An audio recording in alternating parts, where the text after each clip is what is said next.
And welcome back, ladies and gentlemen. You're watching Arnold Holiday News. Come on in. Of course, you guys know it's the only news you ever need because you have no other choice. Today's a big day. We just had a nice big update where Bo-Katan Mandalore is finally here in Star Wars Galactic Heroes. The Battle for Mandalore Epic Confrontation event is going to be starting in 24 hours. So unlike things like Aphelion or Starkiller that are permanently available in the Journey Guide and they would be ready the same day as the update, I forgot this is an epic confrontation. It's been a while, so it's going to be starting tomorrow, roughly 24 hours from the time of this video. So don't you worry, we're going to be having a lot of fun tomorrow with our Bo-Katan. Yes, I know this is Boba Fett. I asked for a Bo-Katan. I mean, I guess they got the Bo part of Bo-Katan, right? Because it's Boba. All right, well, tomorrow this is what I'm wearing. Pretend this is Bo-Katan. Anyways, it's not my fault. We have a lot of other cool stuff in this video I want to talk about here. We have the Bane Conquest feats. We're not going to go super in depth and give you a guide. We'll do that later on next week. They're also delaying Conquest on top of that as well. So interesting stuff there. And I want to make sure we end off on something a little spicy. We might already have indication that 2024 is going to start off really strong with some interesting stuff. It's going to be a speculation segment, but I think, you know, it's going to be reasonable speculation. Let's hop on over to the game real quick. A few things I want to show you guys before we get into all the other stuff that we got here. Number one, Bo-Katan's event is going to happen tomorrow, as we said. Just added to you can't play it yet. One thing to keep in mind, we haven't had an epic confrontation so long, so I'm a little rusty on it. Malik was the last one, which was 2019. It's only going to last for 3 days. 3 days. So it's not like Starkiller after it's a permanent event, which is what I was expecting. And I thought the event was going to happen today. It's not permanent. Only 3 days. You only have the weekend, and then who knows when it comes back. And as we kind of talked about, I think she's going to look really darn good. Master Kenobi Killer, Lord Vader, maybe some other stuff. Kit reveal in the top right-hand corner. If you haven't checked it out yet, speaking of which, can we just listen to Bo sounds? Let's pull out our Darksaber. It sounds satisfying to listen to. Here we go. Hit me with it. Hit me with it. Hit. Ah. Ah. You gotta love those good Darksaber sound effects. So Bo-Katan tomorrow, we'll see how she is. I definitely expect her to be very good. A lot of cool stuff baked into her kit, but of course, more people were obviously interested in Bane. Not to say Bo's gonna be that. I think she's gonna be absolutely fantastic, but if there was a vote and more people were, I could just tell from the metrics on my side, more people were more interested in Bane than Bo-Katan. I think the forums kind of reflect something similar. Again, kind of did her dirty, releasing Bane on the same exact day. We have the feats listed out for Darth Bane, and it's Conquest, it's grindy, it's stupid, all that stuff, but it actually looks fairly doable. Like, I think Gold Crate should not be difficult. We're gonna be pushing hard on my free-to-play account. Can I just, I want to hear his sounds real quick. Can you just let's play the sound effect here? Real quick. Pretty cool sound effects for our two new Saber friends we got in Galaxies. And fun fact, did you know that Mark Hamill, Luke Skywalker, voiced this guy in the Clone Wars? That's how talented Mark Hamill is. And it kind of sounded a little bit like a Joker type of voice that he did for like the Arkham series and the old school Batman cartoons and all that jazz. Anyways, let's start talking about the feats for this guy. Get him on over, Garrett. Let me show them.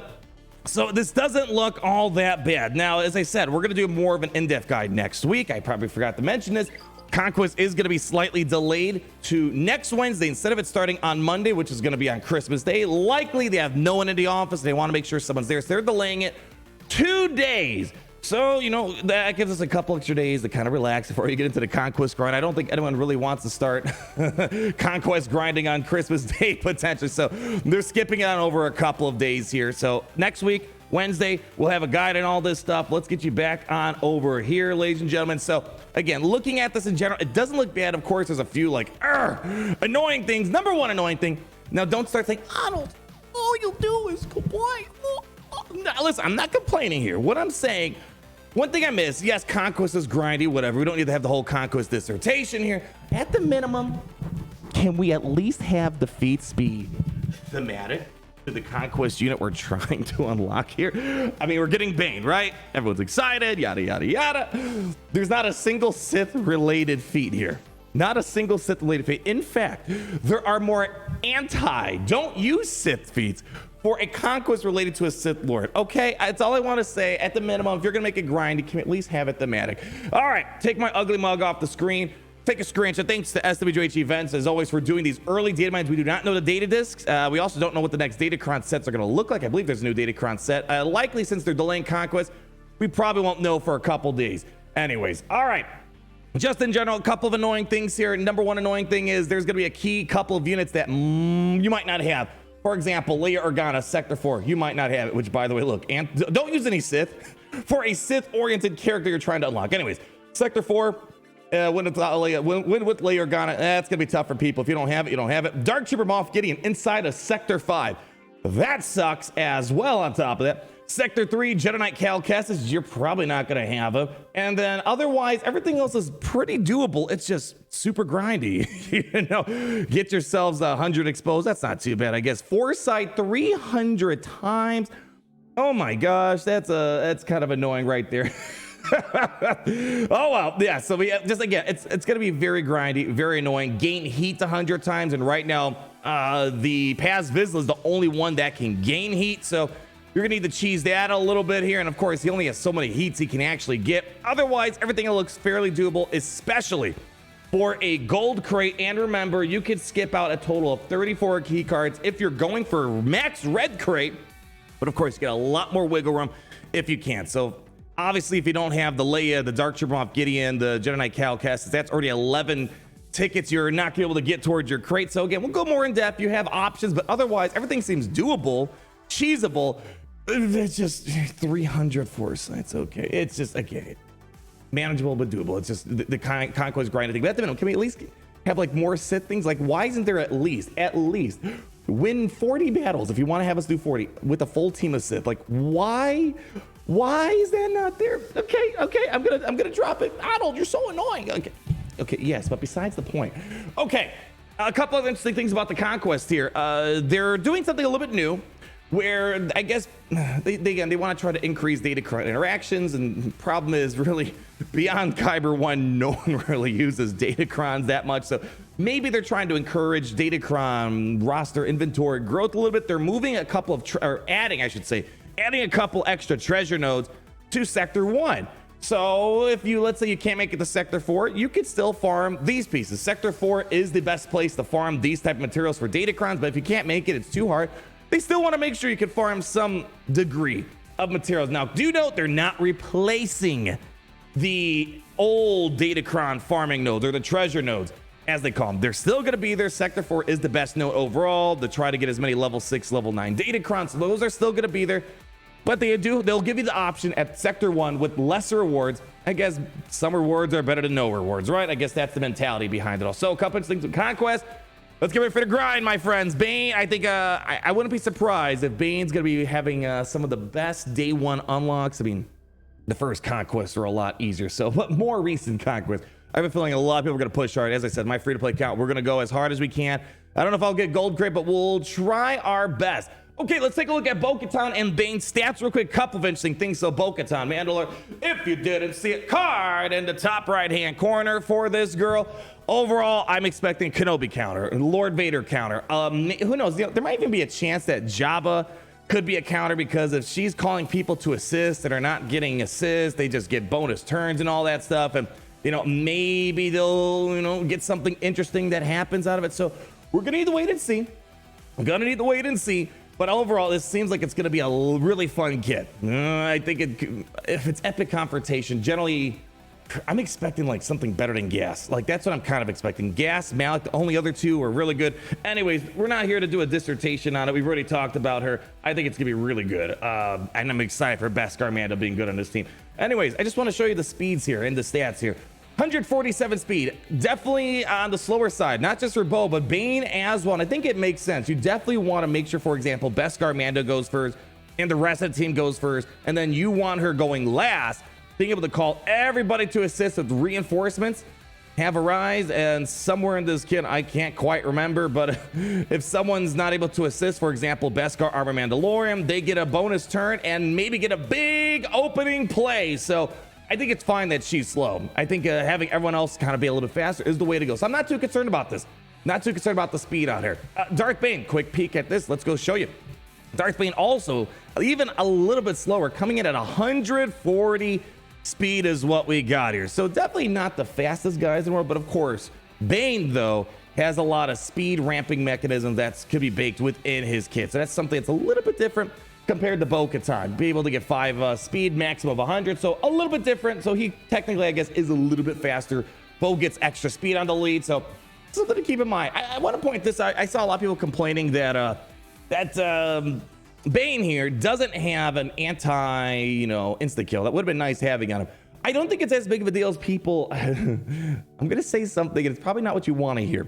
So against Kenobi, people are like, "Oh, Cat's just gonna insta kill him." I don't think it's annoying, but it's not that big of a deal because again, Bane is supposed to basically be the armor, the Wat Tambor, give a ton of bonus stacks and stats and feed stats when he dies off.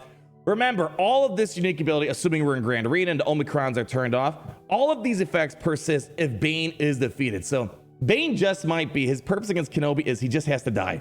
Let Commander Tano kill him off. All this stuff still stays in place. And remember, on top of this, when Bane or the other allies defeated, the remaining ally gains 5% critical damage, offense, potency, plus an additional 15% of these stats per the defeated character's relic amplifier level until the end of the battle. So if Bane gets killed off, I know you don't want to hear this up against Kenobi. Boy, imagine just getting a Conquest character just so he can die within a second up against Commander Tano. I don't know, unless you could somehow increase her. I don't think he's going to be fast as the increased cooldowns on Commander Tano. But anyways, if he dies, he's just going to make Sith turn into a Super Saiyan. And Sith is going to have all these status effects and effects still. So I think it's going to be fine. I don't think the insta kill is a big deal against Kenobi. I think that's kind of maybe the whole point. Kill off Bane, Sith Eternal is just invincible basically at that point. So gotta wait and see. We'll wait and see what that looks like. But that was just kind of a common denominator. I saw a complaint baked in there. Would have been nice to have an insta kill at least for Commander Tano. And there you go. As you can see in the speeds, not really fast. 147, 140, definitely in that like bottom quarter-ish speeds of Galaxy of Heroes. All right, here comes the interesting stuff here. So, as I said, I think we're ending off 2023 pretty strong. I really think Bane's a good thing to leave off on, get people excited for Conquest. I haven't seen this much excitement for Conquest maybe since Darth Malgus, potentially. And on top of that, I've been having theories for 2024. And I mean, I don't know, guys. That looks kind of interesting, if you ask me. Qui-Gon Jinn is going to be the January bonus calendar. I don't know if there was the login reward as well for 2024. So there's a login reward and there's a bonus calendar. Qui-Gon Jinn is going to be the bonus calendar reward for the year, starting us off 2024. And, we've been speculating that we're going to be getting something maybe, we might be heading back to the Clone Wars, the prequels. They've been getting a couple of interesting things dropping on us this year that kind of teases us maybe for next year. Trench, Marauder, kind of seems a little out of place. Keller and Beck kind of makes sense with Bo-Katan, kind of is a stretch, but it makes sense for Grogu, not much for Bo-Katan's event. And Qui-Gon Jinn starting off for this year. And on top of that, Gary, can you pull it up here for a second? No, not the game. No, Gary, the other thing. Oh, you see what I got to deal with around here? Anyway, Gary, okay, thank you. The other thing that's interesting as well, in the data mines, it's showing that there's also going to be a bonus mystery chest that's only redeemable on the web store come January. You're going to be able to possibly get Qui-Gon, Jedi Knight Anakin, Barriss, or Mace Windu. Again, maybe we'll go in a bit more detail, speculative mode, get the tinfoil hat on, but when we have the bonus calendar, the mystery chest, and we don't know what the login word is, but we have all these things put together that usually kind of gives us the teaser where we're starting off. And then we're going to be doing something with Galactic Republic, Jedi, Separatists in January. I am beyond excited.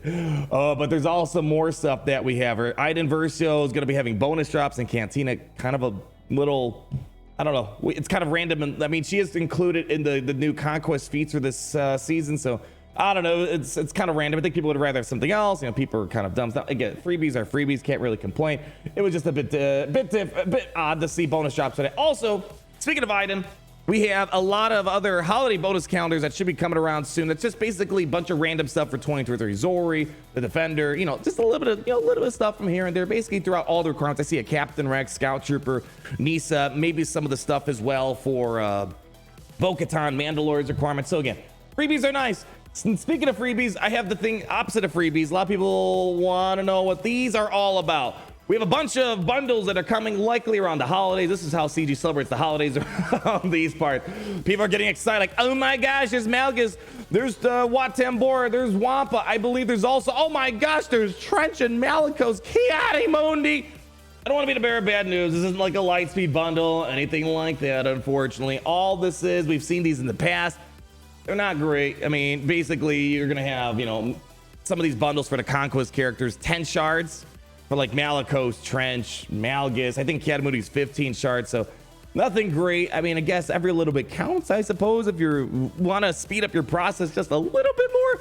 But just putting it out there, there are some interesting packs coming. You know, they're not great. They're not light spindles. They're nothing like that. But, you know, people, they get excited about these ones. It's